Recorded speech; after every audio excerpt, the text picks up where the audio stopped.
ನಮಸ್ಕಾರ ಸ್ನೇಹಿತರೆ, ಇವತ್ತಿನ ವಿಡಿಯೋಲಿ ನಾವು 2024ರಲ್ಲಿ ರಿಲೀಸ್ ಆಗಿರೋ ಹಿಂದಿ ಲ್ಯಾಂಗ್ವೇಜ್ ಹಾರರ್ ಮೂವಿ ಶೈತಾನ್ನ ಸ್ಟೋರಿಯನ್ನ ನೋಡೋಣ. ಈ ಮೂವಿಯನ್ನ ವಿಕಾಸ್ ಬಾಲ್ ಅವರು ಡೈರೆಕ್ಟ್ ಮಾಡಿದ್ದಾರೆ. ಮತ್ತೆ ಇದು 2023ರ ಗುಜರಾತಿ ಮೂವಿ ವಶ್ನ ರೀಮೇಕ್ ಆಗಿದೆ. ವಶ್ ಮೂವಿ ಸ್ನೇಹಿತರೆ ಗುಜರಾತ್ ಅಲ್ಲಿ ತುಂಬಾನೇ ಫೇಮಸ್ ಆಗಿತ್ತು. ಅದಕ್ಕೆ ಈಗ ಹಿಂದಿಯಲ್ಲಿ ರೀಮೇಕ್ ಮಾಡಿ 200 ಕೋಟಿ ಕಲೆಕ್ಷನ್ ಮಾಡಿದೆ. ಮೂವಿಯ ಸ್ಟೋರಿ ತುಂಬಾನೇ ಇಂಟ್ರೆಸ್ಟಿಂಗ್ ಆಗಿದೆ ಸ್ನೇಹಿತರೆ, ಮಿಸ್ ಮಾಡದೆ ವಿಡಿಯೋನ ಕೊನೆವರೆಗೂ ನೋಡಿ. ಈ ಚಿತ್ರದ ಸ್ಟೋರಿಯ ಕಡೆ ಹೋಗೋಕ್ಕಿಂತ ಮುಂಚೆ ಇನ್ನು ನೀವು ಈ ಚಾನಲ್ಗೆ ಸಬ್ಸ್ಕ್ರೈಬ್ ಆಗಿಲ್ಲ ಅಂದ್ರೆ ದಯವಿಟ್ಟು ಸಬ್ಸ್ಕ್ರೈಬ್ ಆಗಿ ಮತ್ತೆ ಪಕ್ಕದಲ್ಲೇ ಇರೋ ನೋಟಿಫಿಕೇಶನ್ ಬೆಲ್ ಐಕನ್ ಕೂಡ ಆನ್ ಮಾಡಿ. ಈ ಮೂವಿಯ ಸ್ಟಾರ್ಟಿಂಗ್ ಅಲ್ಲಿ ಯಾರೋ ಒಬ್ಬ ವ್ಯಕ್ತಿ ಮರದ ಹತ್ರ ಸಾವನ್ನಪ್ಪಿ ಬಿದ್ದಿರೋ ಒಂದು ಇಲಿಯನ್ನ ಎತ್ಕೊಂಡು ಕವರ್ ಒಳಗೆ ಹಾಕೊಂಡು ಹೋಗೋದನ್ನ ತೋರಿಸ್ತಾರೆ. ನಂತರ ಒಬ್ಬ ಮಾಂತ್ರಿಕ ಬಟ್ಟೆಯನ್ನ ಗೊಂಬೆಯ ರೀತಿ ಹೊಲ್ದು ಅದನ್ನ ರಕ್ತದಲ್ಲಿ ನೆನೆಸಿ ವಾಮಾಚಾರಕ್ಕೆ ಬಳಸೋ ಅಂತ ಗೊಂಬೆಯನ್ನಾಗಿ ಮಾಡ್ತಾ ಇದ್ದಾನೆ. ನೆಕ್ಸ್ಟಿನಲ್ಲಿ ಕಬೀರ್ ಅನ್ನೋ ಚಾರ್ಟರ್ಡ್ ಅಕೌಂಟೆಂಟ್ ಮತ್ತೆ ಇವನ ಫ್ಯಾಮಿಲಿಯನ್ನ ತೋರಿಸ್ತಾರೆ. ಕಬೀರ್ನ ಹೆಂಡತಿಯ ಹೆಸರು ಜ್ಯೋತಿ, ಮತ್ತೆ ಅವ್ರಿಗೆ 2 ಮಕ್ಕಳಿದ್ದಾರೆ. ಮೊದಲನೇ ಅವನು ಜಾನ್ವಿ, ಎರಡನೇ ಅವನು ಧ್ರುವ್ ಅಂತ. ಇವರ ಜೀವನ ತುಂಬಾನೇ ಖುಷಿಯಿಂದ ತುಂಬಿರುತ್ತೆ, ಪರ್ಫೆಕ್ಟ್ ಹ್ಯಾಪಿ ಫ್ಯಾಮಿಲಿ ತರ. ಜಾನ್ವಿ ತನ್ನ ಫ್ರೆಂಡ್ಸ್ ಜೊತೆ ಲದಾಖ್ ಟ್ರಿಪ್ಗೆ ಹೋಗ್ಬೇಕು ಅಂತ ಆಸೆ ಪಡ್ತಿದ್ದಾಳೆ. ಮೊದಲು ಕಬೀರ್ ಇದ್ದಕ್ಕೆ ಒಪ್ಪಲ್ಲ, ಆದ್ರೆ ಆಮೇಲೆ ಜಾನ್ವಿ ತುಂಬಾನೇ ಫೋರ್ಸ್ ಮಾಡಿದಾಗ ಒಪ್ಕೊಂತಾರೆ. ಆದ್ರೆ ಒಂದಷ್ಟು ಕಂಡೀಷನ್ ಹಾಕ್ತಾರೆ. ಹೋದಾಗ ಡೈಲಿ ಫೋನ್ ಮಾಡ್ಬೇಕು, ಲೈವ್ ಲೊಕೇಶನ್ ಕಳಿಸ್ತಾ ಇರ್ಬೇಕು ಅಂತ ಎಲ್ಲ. ಈ ಕಂಡೀಷನ್ಗೆ ಜಾನ್ವಿ ಕೂಡ ಒಪ್ಕೊಂತಾಳೆ. ಕಬೀರ್ಗೆ ಮೆಮೊರಿ ಪವರ್ ಸ್ವಲ್ಪ ಜಾಸ್ತಿನೇ ಇರುತ್ತೆ. ತನ್ನ ಮಕ್ಕಳ ಫೋನ್ ಪಾಸ್ವರ್ಡ್ ಕೂಡ ಅವನಿಗೆ ಗೊತ್ತು. ಏನಾದ್ರೂ ಒಂದ್ಸಲ ನೋಡಿದ್ರು ಸಾಕು, ಜಾಸ್ತಿ ದಿನ ನೆನ್ಪಿಡ್ಕೊಂತಾನೆ. ಸೊ ಇವರೆಲ್ಲ ವೆಕೇಶನ್ಗೆ ಅಂತ ತಮ್ಮ ಫಾರ್ಮ್ ಹೌಸ್ಗೆ ಹೊರಡ್ತಾರೆ. ಇವರ ಫಾರ್ಮ್ ಹೌಸ್ ಬೆಟ್ಟ ಗುಡ್ಡ ಮತ್ತೆ ಕಾಡಿರೋ ಅಂತ ಜಾಗದಲ್ಲಿ ಇದೆ. ಕಾರಲ್ಲಿ ಖುಷಿಯಾಗಿ ಎಂಜಾಯ್ ಮಾಡ್ಕೊಂಡು ಫಾರ್ಮ್ ಹೌಸ್ ಕಡೆ ಹೋಗ್ಬೇಕಾದ್ರೆ ಮೊದಲು ಒಂದು ಡಾಬಾ ಅಲ್ಲಿ ಊಟ ಮಾಡೋಕೆ ಅಂತ ಬರ್ತಾರೆ. ಎಲ್ಲರೂ ಪರೋಟ ತಿಂತಿದ್ದಾರೆ, ಆದ್ರೆ ಜಾನ್ವಿ ಮಾತ್ರ ತಿನ್ನಲ್ಲ. ಬೆಣ್ಣೆ ಎಣ್ಣೆ ಎಲ್ಲ ಜಾಸ್ತಿ ಇದೆ ಅಂತ. ಕಬೀರ್ 2 ಟೀ ತಗೊಳೋಕೆ ಅಂತ ಬಂದು 500 ರೂಪಾಯಿ ದುಡ್ಡು ಕೊಡ್ತಿದ್ದಾನೆ. ಆದ್ರೆ 20 ರೂಪಾಯಿ ಟೀಗೆ 500 ರೂಪಾಯಿ ಚೇಂಜ್ ಇಲ್ಲ ಅಂತ ಹೇಳಿ ಕಳಿಸ್ತಾರೆ. ಇದನ್ನ ನೋಡ್ತಿದ್ದ ಒಬ್ಬ ವ್ಯಕ್ತಿ ಇವ್ರಿಗೋಸ್ಕರ 2 ಟೀ ತಗೊಂಡ್ ಬಂದ್ ಕೊಡ್ತಾನೆ. ತಗೊಳ್ಳಿ ಪರವಾಗಿಲ್ಲ, 20 ರೂಪಾಯಿಗೋಸ್ಕರ ಏನು ಅಂತ. ಕಬೀರ್ ವ್ಯಕ್ತಿಗೆ ಥ್ಯಾಂಕ್ಸ್ ಹೇಳಿ ನಮ್ ಜೊತೆನೆ ಕುತ್ಕೋ ಬನ್ನಿ ಅಂತ ಕರೆದು ಇವರ ಟೇಬಲ್ ಅಲ್ಲೇ ಕೂರಿಸ್ಕೊಂತಾರೆ. ಈಗ ನಮ್ಗೆ ಗೊತ್ತಾಯ್ತು ಇವನ ಹೆಸರು ವನರಾಜ್ ಕಶ್ಯಪ್ ಅಂತ. ಸೊ ಈ ವನರಾಜ್ ಎಲ್ಲರ ಜೊತೆ ಚೆನ್ನಾಗಿ ಮಾತಾಡ್ತಾ ಇದ್ದಾನೆ, ಆದ್ರೆ ಜಾನ್ವಿ ಜೊತೆ ಸ್ವಲ್ಪ ಜಾಸ್ತಿನೇ ಮಾತಾಡಿ ಎಲ್ಲಾ ವಿಷಯ ತಿಳ್ಕೊಂತಾ ಇದ್ದಾನೆ. ಏನ್ ಓದ್ತಿದ್ದಾಳೆ, ಏನ್ ಕತೆ ಅಂತೆಲ್ಲ. ಇವಳು ಪರೋಟ ತಿಂದೇ ಇರೋದನ್ನ ನೋಡಿ ನಾನೇನು ಆರ್ಡರ್ ಮಾಡಲ್ಲ, ಈ ಪರೋಟ ತಿನ್ಕೊಂತೀನಿ, ನೀನು ಈ ಲಾಡು ತಿನ್ನು ಅಂತ ಒಂದು ಸಣ್ಣ ಲಾಡುವನ್ನ ಕೊಡ್ತಾನೆ. ಧ್ರುವ್ ಇದನ್ನ ಮೊದಲು ತಗೊಳೋಕೆ ಹೋದಾಗ ಅದು ನನ್ಗೆ ಕೊಟ್ಟಿದ್ದು ಅಂತ ಜಾನ್ವಿ ಬೇಗ ಎತ್ಕೊಂಡು ಲಾಡು ತಿಂದೇ ಬಿಡ್ತಾಳೆ. ಇದನ್ನ ತಿಂತಿದ್ದಂಗೆ ಜಾನ್ವಿಗೆ ವಿಚಿತ್ರವಾದ ಅನುಭವಗಳಾಗೋದಕ್ಕೆ ಶುರು ಆಯ್ತು. ಮೈಂಡ್ ಅಲ್ಲಿ ಬೀಪ್ ಸೌಂಡ್ ಕೇಳಿಸ್ತಾ ಇದೆ, ಜೊತೆಗೆ ಬೇರೆಯವ್ರು ಮಾತಾಡ್ತಿರೋದು ಸರಿಯಾಗಿ ಕೇಳಿಸ್ತಿಲ್ಲ. ಮೈಂಡ್ ಅಲ್ಲಿ ಏನೋ ಡಿಸ್ಟರ್ಬೆನ್ಸ್ ಆಗ್ತಿದೆ. ವನರಾಜ್ ಜಾನ್ವಿಗೆ ಹೇಳ್ತಾನೆ, ಊಟ ತಿನ್ನಲ್ಲ ಅಂತ ಹೇಳಿ ಅದಕ್ಕೆ ಅಪಮಾನ ಮಾಡಬಾರ್ದು, ಸ್ವಲ್ಪ ತಿನ್ನು, ಏನು ಆಗಲ್ಲ ಅಂತಿದ್ದಂಗೆ ಬರ್ಗೆಟ್ಟವ್ರಂಗೆ ಪೂರ್ತಿ ಪರೋಟ ತಿನ್ಕೊಂತಾಳೆ. ಸಡನ್ ಆಗಿ ಇವಳಿಗೆ ಏನಾಯ್ತು ಅಂತ ಕಬೀರ್ ಮತ್ತೆ ಜ್ಯೋತಿಗೆ ಗೊತ್ತಾಗ್ತಿಲ್ಲ. ಇಲ್ಲಿಂದ ಹೊರಟಾಗ ಒಂದು ಅಂಗಡಿ ಹತ್ರ ಧ್ರುವ್ ಮತ್ತೆ ಕಬೀರ್ ಏನೋ ತಗೋಬೇಕಾದ್ರೆ ಕಾರಲ್ಲಿ ಇದ್ದ ಜಾನ್ವಿಗೆ ವನರಾಜ್ ಒಂದು ಬಿಸ್ಕೆಟ್ ಪ್ಯಾಕೆಟ್ ಕೊಟ್ಟು ಫಾರ್ಮ್ ಹೌಸ್ಗೆ ಹೋಗ್ತಿದ್ದಂಗೆ ಇದನ್ನ ತಿನ್ನು ಅಂತ ಹೇಳಿದಾಗ ಆಯ್ತು ಅಂತ ಹೇಳ್ತಾಳೆ ಜಾನ್ವಿ. ಸೊ ನೆಕ್ಸ್ಟಿನಲ್ಲಿ ಇವರು ಫಾರ್ಮ್ ಹೌಸ್ಗೆ ಬರ್ತಿದ್ದಂಗೆ ಎಲ್ಲರೂ ಎದ್ದು ಬಂದು ಸ್ವಿಮ್ಮಿಂಗ್ ಪೂಲ್ ಹತ್ರ ಹೋಗ್ತಾರೆ. ಆದ್ರೆ ಜಾನ್ವಿ ವನರಾಜ್ ಹೇಳಿದ ತರ ಮೊದಲು ಬಿಸ್ಕೆಟ್ ತಿಂದಾದ್ಮೇಲೆ ಒಳಗೆ ಬರ್ತಾಳೆ. ಎಲ್ಲರೂ ಸ್ವಿಮ್ಮಿಂಗ್ ಪೂಲ್ಗೆ ಹಾರಿ ಸ್ವಲ್ಪ ಹೊತ್ತು ಇಲ್ಲೇ ಆಟ ಆಡಿ ಜ್ಯೋತಿ ತನ್ನ ಫೋನ್ ಒದ್ದೆ ಆಯ್ತು ಅಂತ ಅಕ್ಕಿ ಡಬ್ಬದಲ್ಲಿ ಫೋನ್ ತಗೊಂಡ್ ಬಂದು ಇಡ್ತಾಳೆ, ನೀರೆಲ್ಲ ಹೋಗ್ಲಿ ಅಂತ. ನಂತರ ಟೆರೆಸ್ ಮೇಲೆ ಬಂದು ಕೂದೊಣಗಿಸ್ಕೊಂತಿರ್ಬೇಕಾದ್ರೆ ಗೇಟ್ ಹತ್ರ ಮತ್ತೆ ವನರಾಜ್ ಬಂದಿರೋದನ್ನ ನೋಡಿ ಇವನ್ ಯಾಕೆ ಇಲ್ಲಿಗೆ ಬಂದ ಅಂತ ಗಾಬರಿ ಆಗ್ತಾಳೆ. ಕಬೀರ್ಗೆ ಈ ವಿಷಯವನ್ನ ಬಂದು ಹೇಳಿದಾಗ ಇವನು ಗೇಟ್ ಹತ್ರ ಹೋಗೋ ಅಷ್ಟ್ರಲ್ಲೇ ಆಲ್ರೆಡಿ ವನರಾಜ್ ಮನೆ ಒಳಗೇನೆ ಇದ್ದಾನೆ. ಜಾನ್ವಿ ಇವನನ್ನ ಒಳಗೆ ಕರ್ಕೊಂಡ್ ಬಂದಿರೋದು. ಇವನ್ ಯಾಕೆ ಬಂದ ಅಂತ ಕೇಳೋಕೆ ಕಬೀರ್ ಮತ್ತೆ ಜ್ಯೋತಿ ಇವನ ಹತ್ರ ಬಂದಾಗ ವನರಾಜ್ ಹೇಳ್ತಾನೆ, ನನ್ನ ಮೊಬೈಲ್ ಅಲ್ಲಿ ಚಾರ್ಜೇ ಇಲ್ಲ, ಮಗಳಿಗೆ ಫೋನ್ ಮಾಡ್ಬೇಕಾಗಿತ್ತು, ಇಲ್ಲಿ ಫಾರ್ಮ್ ಹೌಸ್ ಇರೋದು ನೋಡಿ ಹೆಲ್ಪ್ ಕೇಳೋಣ ಅಂತ ಬಂದ್ರೆ ಇಲ್ಲಿರೋದು ನೀವೇ ನೋಡಿ, ಎಂತ ಕೋಇನ್ಸಿಡೆನ್ಸ್ ಅಂತ ಹೇಳ್ತಾನೆ. ಸೊ ಮೊಬೈಲ್ ಚಾರ್ಜ್ ಮಾಡ್ಕೊಂಡು ಹೋಗ್ತೀನಿ ಇಂದಾಗ ಕಬೀರ್ ಪವರ್ ಬ್ಯಾಂಕ್ ಕೊಟ್ಟು ತಮ್ಮ ಫೋನ್ ನ ಕೂಡ ಕೊಡ್ತಾರೆ, ಬೇಕಿದ್ರೆ ಈ ಫೋನ್ ಅಲ್ಲಿ ಮಗಳಿಗೆ ಕಾಲ್ ಮಾಡಿ ಅಂತ. ನಂತರ ಎಲ್ಲರೂ ಬಟ್ಟೆ ಒದ್ದೆ ಆಗಿದೆ ಅಂತ ಚೇಂಜ್ ಮಾಡ್ಕೊಂಡು ಬರೋಕೆ ಹೋಗ್ತಾರೆ. ವನರಾಜ್ ತನ್ನ ಮಗಳಿಗೆ ಕಾಲು ಮಾಡಲ್ಲ, ಎಂತದು ಮಾಡಲ್ಲ, ಆರಾಮಾಗಿ ಮನೆ ಇವಂದೇ ಅನ್ನೋ ಹಾಗೆ ಕೂತ್ಕೊಂಡು ಟೀ ಕುಡಿತಾ ಇದ್ದಾನೆ. ಇವನ ನಡವಳಿಕೆ ಸರಿ ಇಲ್ಲ, ಯಾಕಾಗ್ಬೇಕು, ಅವನ ಮನೆಯಿಂದ ಕಳ್ಸಿ ಅಂತ ಜ್ಯೋತಿ ಕಬೀರ್ಗೆ ಹೇಳ್ತಿದ್ದಾಳೆ. ಸೊ ಸ್ವಲ್ಪ ಹೊತ್ತಾದ್ಮೇಲೆ ವನರಾಜ್ ಜಾನ್ವಿ ಜೊತೆ ಮಾತಾಡ್ತಾ ಇವಳ ಬಗ್ಗೆ ಇನ್ನಷ್ಟು ವಿಷಯ ತಿಳ್ಕೊಳ್ಳೋಕೆ ನೋಡ್ತಾನೆ. ತನ್ನ ಬಾಯ್ ಫ್ರೆಂಡ್ ಯಾರು ಮತ್ತೆ ಲದಾಖ್ಗೆ ಹೋಗ್ತಿರೋ ವಿಷಯ ಎಲ್ಲ ಇವಳು ಕೂತ್ಕೊಂಡು ಹೇಳ್ತಿದ್ದಾಳೆ. ಅದಕ್ಕೆ ವನರಾಜ್ ಆಯ್ತು, ಆದ್ರೆ ನೀನೀಗ ಲದಾಖ್ಗೆ ಹೋಗೋಕಾಗಲ್ಲ, ಯಾಕಂದ್ರೆ ನೀನು ನನ್ ಜೊತೆ ನನ್ ಮನೆಗೆ ಬರ್ತೀನಿ ಅಂತ ಹೇಳು ಅಂತ ಇವಳಿಗೆ ಫೋರ್ಸ್ ಮಾಡ್ತಿದ್ದಾನೆ. ಜಾನ್ವಿ ಇದ್ದಕ್ಕಿದ್ದಂಗೆ ಹಿಪ್ನೋಟೈಸ್ ಆಗಿರೋ ರೀತಿ ಇವನ್ ಹೇಳ್ದಂಗೆ ನಾನು ನಿನ್ ಜೊತೆ ಬರ್ತೀನಿ ಅಂತ ಹೇಳೋ ಅಷ್ಟ್ರಲ್ಲಿ ಧ್ರುವ್ ಬರ್ತಾನೆ, ಬಾಕ ಹೊರಗೆ ಉಯ್ಯಾಲೆ ಮೇಲೆ ಆಟ ಆಡೋಣ ಅಂತ. ಕೋಪದಲ್ಲಿ ವನರಾಜ್ ಜಾನ್ವಿಗೆ ಹೇಳ್ತಾನೆ ಅವನ ಜೊತೆ ಯಾವ ರೀತಿ ಆಟ ಆಡು ಅಂದ್ರೆ ಮತ್ತೆ ಅವನಿಗೆ ಯಾವತ್ತು ಆಟ ಆಡ್ಬೇಕು ಅಂತಾನೆ ಅನ್ಸ್ಬಾರ್ದು. ನಾನ್ ಹೇಳಿದ್ದು ಅರ್ಥ ಆಯ್ತಲ್ವಾ ಅಂತ ಹೇಳಿದಾಗ ಅರ್ಥ ಆಯ್ತು ಅಂತ ತಲೆ ಆಡ್ಸಿ ಹೋಗ್ತಾಳೆ. ಏನ್ ಅರ್ಥ ಆಯ್ತು ಅಂತ ಸ್ನೇಹಿತರನ್ನ ಸ್ವಲ್ಪ ಹೊತ್ತಲ್ಲೇ ಗೊತ್ತಾಗುತ್ತೆ. ಈಗ ಇದ್ದಕ್ಕಿದ್ದಂಗೆ ಧ್ರುವ್ ಜೋರಾಗಿ ಕಿರ್ಚಾಡ್ತಿರೋ ಶಬ್ದ ಕೇಳಿ ಜ್ಯೋತಿ ಮತ್ತೆ ಕಬೀರ್ ಇಬ್ರು ಹೊರಗೆ ಬಂದು ನೋಡ್ತಾರೆ. ಧ್ರುವ್ನ ಉಯ್ಯಾಲೆ ಮೇಲೆ ಕೂರಿಸ್ಕೊಂಡು ಜಾನ್ವಿ ಅದ್ರ ಮೇಲೆ ನಿಂತ್ಕೊಂಡು ಜೋರಾಗಿ ಸ್ವಿಂಗ್ ಮಾಡ್ತಿದ್ದಾಳೆ. ಎಷ್ಟು ಜೋರಾಗಿ ಅಂದ್ರೆ ಧ್ರುವ್ ಪ್ರಜ್ಞೆ ತಪ್ಪೋ ಅಷ್ಟು. ಇವರಿಬ್ರು ಎಷ್ಟೇ ಹೇಳಿದ್ರು ಜಾನ್ವಿ ಮಾತ್ರ ಸ್ವಿಂಗ್ ಮಾಡೋದು ನಿಲ್ಲಿಸ್ತಿಲ್ಲ. ವನರಾಜ್ ಬಂದು ಸ್ವಿಂಗ್ ಮಾಡೋದು ನಿಲ್ಸು ಅಂತ ಹೇಳಿದಾಗ ಮಾತ್ರ ಇವಳು ಸುಮ್ನಾಗ್ತಾಳೆ. ಜಾನ್ವಿಗೆ ತಕ್ಷಣ ಪ್ರಜ್ಞೆ ಬಂದಾಗ ತಾನ್ ಯಾಕೆ ಹೀಗೆ ಧ್ರುವ್ ಜೊತೆ ನಡ್ಕೊಂಡೆ, ನನ್ ಕಡೆಯಿಂದ ದೊಡ್ಡ ತಪ್ಪಾಯ್ತು ಅಂತ ಪದೇ ಪದೇ ಸಾರಿ ಕೇಳ್ತಿದ್ದಾಳೆ. ಇವತ್ ರಾತ್ರಿ ಊಟಕ್ಕೆ ಕೂತಿದ್ದಾಗ ವನರಾಜ್ ಕೂಡ ಬರ್ತಾನೆ. ಇವನು ಇನ್ನೂ ಇಲ್ಲಿಂದ ಹೋಗಿಲ್ಲ. ಅದಕ್ಕೆ ಕಬೀರ್ ನಮ್ ಫ್ಯಾಮಿಲಿ ಮ್ಯಾಟರ್ಗೆ ತಲೆ ಹಾಕಬೇಡಿ, ನಿಮ್ಗೆ ಇದೆಲ್ಲ ಗೊತ್ತಾಗಲ್ಲ, ಮೊದ್ಲು ಇಲ್ಲಿಂದ ಹೋಗಿ ಅಂದಾಗ ನನ್ಗೆ ನಿಮ್ ಫ್ಯಾಮಿಲಿ ಬಗ್ಗೆ ಎಲ್ಲ ಗೊತ್ತು, ನಿಮ್ ಮಗಳು ಬಾಯ್ ಫ್ರೆಂಡ್ ಯಾರು ಅಂತ ಗೊತ್ತು, ಇವರು ಲದಾಖ್ಗೆ ಹೋಗ್ತಿದ್ದಾರೆ ಅಂತ ಕೂಡ ಗೊತ್ತು, ನಿಮ್ ಮಕ್ಕಳನ್ನ ತುಂಬಾನೇ ಫ್ರೀಯಾಗೆ ಬಿಟ್ಟು ಬೆಳೆಸಿದ್ದೀರಾ ಅಲ್ವಾ ಅಂತ ಹೇಳಿದಾಗ ಜಾನ್ವಿ ಹೇಳ್ತಾಳೆ ನನ್ಗೆ ಏನಾಗ್ತಿದೆ ಅಂತಾನೆ ಗೊತ್ತಿಲ್ಲ. ವನರಾಜ್ ಅವರು ಏನೇ ಹೇಳಿದ್ರು ಅದನ್ನ ಮಾಡ್ಬೇಕು ಅಂತ ನನಗೆ ಅನ್ಸುತ್ತೆ. ಅವ್ರು ಹೇಳಿದ್ದು ಮಾಡೋದ್ ಬೇಡ ಅಂತ ಅನ್ಕೊಂಡ್ರು ನನ್ ಬಾಡಿ ನನ್ ಮಾತೇ ಕೇಳಲ್ಲ ಅಂತ ಹೇಳ್ತಿದ್ದಾಳೆ. ಹೌದು, ನಿಮ್ ಮಗಳು ಹೇಳ್ತಿರೋದು ನಿಜ, ನಾನು ಲೈವ್ ಆಗಿ ಎಕ್ಸಾಂಪಲ್ ತೋರಿಸ್ತೀನಿ ನೋಡಿ ಅಂತ ಜಾನ್ವಿಗೆ ವನರಾಜ್ ಹೇಳ್ತಾನೆ. ನಿನ್ ಬಾಯ್ ಫ್ರೆಂಡ್ಗೆ ಫೋನ್ ಮಾಡಿ ಲದಾಖ್ಗೆ ನಾನು ಬರ್ತಿಲ್ಲ, ಮತ್ತೆ ನಿನ್ ಜೊತೆ ಬ್ರೇಕಪ್ ಮಾಡ್ಕೊಂತಿದ್ದೀನಿ ಅಂತ ಹೇಳು ಅಂದಾಗ ಜಾನ್ವಿಯವನು ಹೇಳ್ದಂಗೆ ತನ್ನ ಬಾಯ್ ಫ್ರೆಂಡ್ಗೆ ಫೋನ್ ಮಾಡಿ ಹೇಳ್ತಾಳೆ. ಇವ್ರು ಹೇಳ್ದಂಗೆ ಕೇಳ್ಬೇಕು ಅಂತ ಏನೂ ಇಲ್ಲ, ಯಾಕೆ ಮಾತು ಕೇಳ್ತಿದ್ಯಾ ಅಂತ ಜ್ಯೋತಿ ಹೇಳ್ತಿದ್ರು. ಜಾನ್ವಿಯವರ ಮಾತು ಕೇಳಿಸ್ಕೊಂತಾನೂ ಇಲ್ಲ, ವನರಾಜ್ ಹೇಳ್ದಂಗೆ ಮಾಡ್ತಿದ್ದಾಳೆ. ಅದಕ್ಕೆ ಕಬೀರ್ ಕೋಪ ಮಾಡ್ಕೊಂಡು ಇವನನ್ನ ಹೇಳ್ಕೊಂಡು ಹೋಗಿ ಮನೆಯಿಂದ ಹೊರಗೆ ಹಾಕೋಕೆ ನೋಡಿದಾಗ ಜಾನ್ವಿ ನಿಮ್ಮ ಅಪ್ಪನ್ನ ತಡಿ ಅಂತ ವನರಾಜ್ ಹೇಳ್ತಿದ್ದಂಗೆ ಇವಳು ಓಡ್ ಬಂದು ತನ್ನ ತಂದೆಯನ್ನ ಜೋರಾಗಿ ತಳ್ತಾಳೆ. ವನರಾಜ್ನ ಬಿಡಿ, ಅವರು ಎಲ್ಲೂ ಹೋಗಲ್ಲ, ಇಲ್ಲೇ ಇರ್ತಾರೆ ಅಂತ ಹೇಳ್ತಿದ್ದಾಳೆ. ಯಾಕೆ ಈ ತರ ಎಲ್ಲ ಮಾಡ್ತಿದ್ಯಾ ಅಂತ ಜ್ಯೋತಿ ಕೇಳಿದ್ರೆ ಅವ್ರು ಹೇಳಿದ್ರು ಅದಕ್ಕೆ ಮಾಡ್ತಿದ್ದೀನಿ ಅಂತ ಹೇಳ್ತಾಳೆ ಜಾನ್ವಿ. ನಮ್ಮ ಮಗಳಿಗೆ ಏನ್ ಮಾಡಿದ್ಯಾ ಅಂತ ಕಬೀರ್ ಕೇಳಿದ್ರೆ ವನರಾಜ್ ಹೇಳ್ತಾನೆ ನಿಮ್ಗೆ ಆಲ್ರೆಡಿ ಗೊತ್ತಾಗಿದೆ ಜ್ಯೋತಿ ಅವರೇ, ನಿಮ್ ಮನ್ಸಲ್ಲಿ ಈಗ ಏನ್ ಅನ್ಕೊಂತಾ ಇದೀರೋ ಅದೇ ನಾನ್ ಮಾಡಿರೋದು, ಏನ್ ಬಾಯ್ಬಿಟ್ಟು ಹೇಳಿ ಪರವಾಗಿಲ್ಲ ಅಂತ ಹೇಳಿದಾಗ ಜ್ಯೋತಿ ಹೇಳ್ತಾಳೆ ನನ್ ಮಗಳ ಮೇಲೆ ನೀನು ಮಾಟ ಮಂತ್ರದ ಪ್ರಯೋಗ ಮಾಡಿದ್ಯಾ ಅಲ್ವಾ ಅಂತ. ಹೌದು, ಇದನ್ನ ವಶೀಕರಣ ಅಂತ ಕರೀತಾರೆ. ನಿಮ್ ಮಗಳು ಈಗ ನನ್ನ ವಶದಲ್ಲಿ ಇದ್ದಾಳೆ. ದೇವರ ಕೈಗೊಂಬೆ ತರ ನೀವೆಲ್ಲ ಹೇಗೆ ಬದುಕ್ತಾ ಇದ್ದೀರೋ ಅದೇ ತರ ನಾನು ದೇವ್ರು, ನಿಮ್ ಮಗಳು ಕೈಗೊಂಬೆ ತರ ನನ್ ಕಂಟ್ರೋಲ್ ಅಲ್ಲಿ ಅವಳು ಇದ್ದಾಳೆ, ಬೇಕಿದ್ರೆ ನೋಡಿ ಅಂತ ಹೇಳಿ ಜಾನ್ವಿಗೆ ಪದೇ ಪದೇ ಸೋಫಾ ಮೇಲೆ ಕುತ್ಕೊಳ್ಳೋಕೆ ಎದಳೋಕೆ ಹೇಳ್ತಾನೆ. ಇವನ್ ಎಷ್ಟ್ ಸಲ ಹೇಳ್ತಾನೋ ಅಷ್ಟೂ ಸಲ ಜಾನ್ವಿ ಕುತ್ಕೊಳ್ಳೋದು ಎದಳೋದು ಮಾಡ್ತಿದ್ದಾಳೆ. ಮಕ್ಕಳ ತರ ಜೋರಾಗಿ ಅಳು ಅಂದ್ರೆ ಅಳ್ತಾಳೆ. ಈಗ ಹೊರಗೆ ಸ್ವಿಮ್ಮಿಂಗ್ ಪೂಲ್ಗೆ ಹೋಗಿ ಜಂಪ್ ಮಾಡು, ಅಲ್ಲಿ ನಾನು ಹೇಳೋವರೆಗೂ ಉಸಿರುಗಟ್ಟಿ ನೀರೊಳಗೇನೆ ಇರು ಅಂತ ಹೇಳ್ತಿದ್ದಂಗೆ ಜಾನ್ವಿ ಹೊರಗೆ ಹೋಗೋಕೆ ನೋಡ್ತಾಳೆ. ಕಬೀರ್ ಮತ್ತೆ ಜ್ಯೋತಿಗಳನ್ನ ಹಿಡ್ಕೊಳ್ಳೋದಕ್ಕೆ ತುಂಬಾನೇ ಪ್ರಯತ್ನ ಪಡ್ತಿದ್ದಾಗ ನನಗೆ ಸರ್ ಅಂತ ಕರಿ, ಅವಾಗ ಅವಳನ್ನ ವಾಪಸ್ ಕಳಿಸ್ತೀನಿ ಅಂತ ಕಬೀರ್ಗೆ ವನರಾಜ್ ಹೇಳ್ತಾನೆ. ಆಯ್ತು ಸರ್ ಅಂತಾನೆ ಕಬೀರ್ ಮಾತಾಡಿಸ್ತಾನೆ. ಈಗ ಜಾನ್ವಿನ ವಾಪಸ್ ಕರೆದು ಕೂರಿಸ್ಕೊಂತಾನೆ ವನರಾಜ್.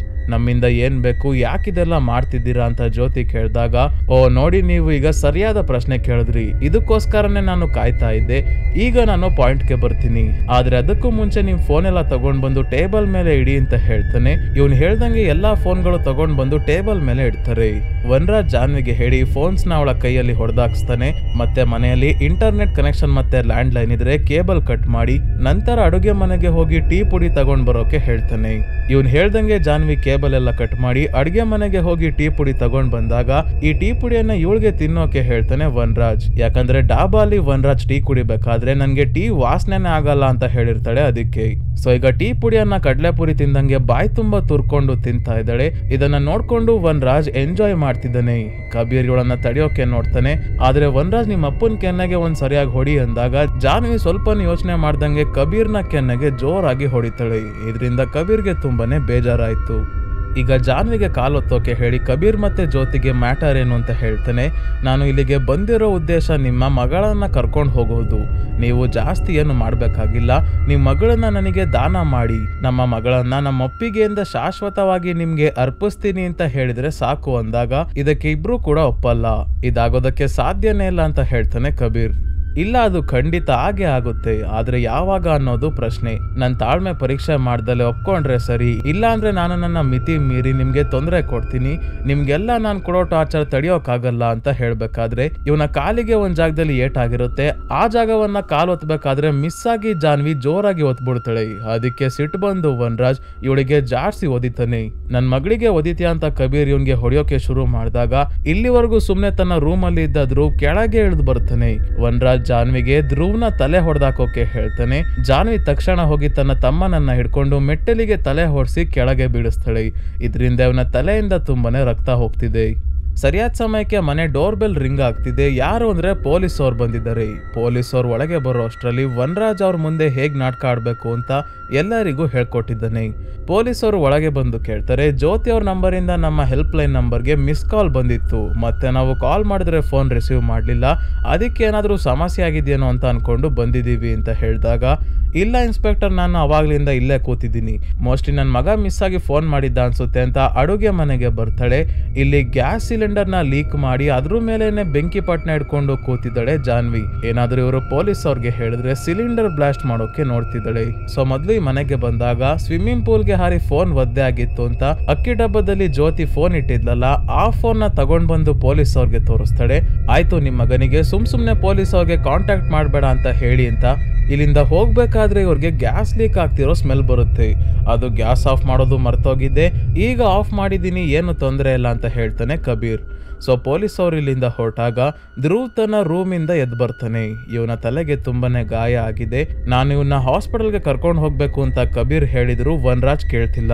ಪೊಲೀಸ್ ಅವ್ರಿಗೆ ಜ್ಯೋತಿನ ಕಾಂಟ್ಯಾಕ್ಟ್ ಮಾಡೋಕೆ ಟ್ರೈ ಮಾಡಿರೋದು ಅಂತ ಗೊತ್ತಾಗಿ ಆ ಫೋನ್ ನ ಕೂಡ ಇವಳ ಕೈಯಲ್ಲೇ ಹೊಡೆದಾಕ್ಸ್ತಾನೆ. ನಿಮ್ಗೆ ಏನ್ ಬೇಕು ಕೇಳಿ, ಇಡೀ ಮನೆನೇ ನಿಮ್ ಹೆಸರಿಗೆ ಬರ್ಕೊಡ್ತೀನಿ, ಮತ್ತೆ ಎಷ್ಟಣ ಬೇಕೋ ಅಷ್ಟಣ ಕೊಡ್ತೀನಿ ಅಂತ ಕಬೀರ್ ಹೇಳಿದಾಗ ಇದಕ್ಕೆ ಒಪ್ಕೊಂತಾನೆ ವನರಾಜ್. ಕಬೀರ್ ಮತ್ತೆ ಜ್ಯೋತಿ ತಮ್ಮ ಹತ್ರ ಇದ್ದ ಒಡವೆ ಹಣ ಎಲ್ಲ ಬ್ಯಾಗ್ಗೆ ತುಂಬ್ಕೊಂಡ್ ಬಂದು ವನರಾಜ್ಗೆ ಕೊಟ್ಟಾಗ ಬ್ಯಾಗ್ ತಗೊಂಡು ಇಲ್ಲಿಂದ ಹೊರಡ್ತಾನೆ. ಆದ್ರೆ ಇನ್ನೂ ಜಾನ್ವಿ ಅವನ ಕಂಟ್ರೋಲ್ ಅಲ್ಲೇ ಇದ್ದಾಳೆ. ಇದೇನ್ ನಮ್ಮ ಮಗಳು ಸರಿನೇ ಹೋಗ್ಲಿಲ್ಲ ಅಂತ ಇವರು ಮೈನ್ ಡೋರ್ ನ ಓಪನ್ ಮಾಡಿದಾಗ ನೋಡ್ತಾರೆ ವನರಾಜ್ ಇವರು ಕೊಟ್ಟಿದ್ದ ದುಡ್ಡು ಒಡವೆ ಎಲ್ಲ ಸುಟ್ಟಾಗ್ತಿದ್ದಾನೆ. ವನರಾಜ್ ಹೇಳ್ತಾನೆ, ನನ್ನನ್ನ ದುಡ್ಡಿಂದ ನೀವು ಕೊಂಡ್ಕೋಬಹುದು ಅನ್ಕೊಂಡ್ರ? ದುಡ್ಡಿನ ಮೇಲೆ ವ್ಯಾಮೋಹ ಇರೋದು ನಿಮ್ಮಂತ ನೀಚ ಮನುಷ್ಯರಿಗೆ.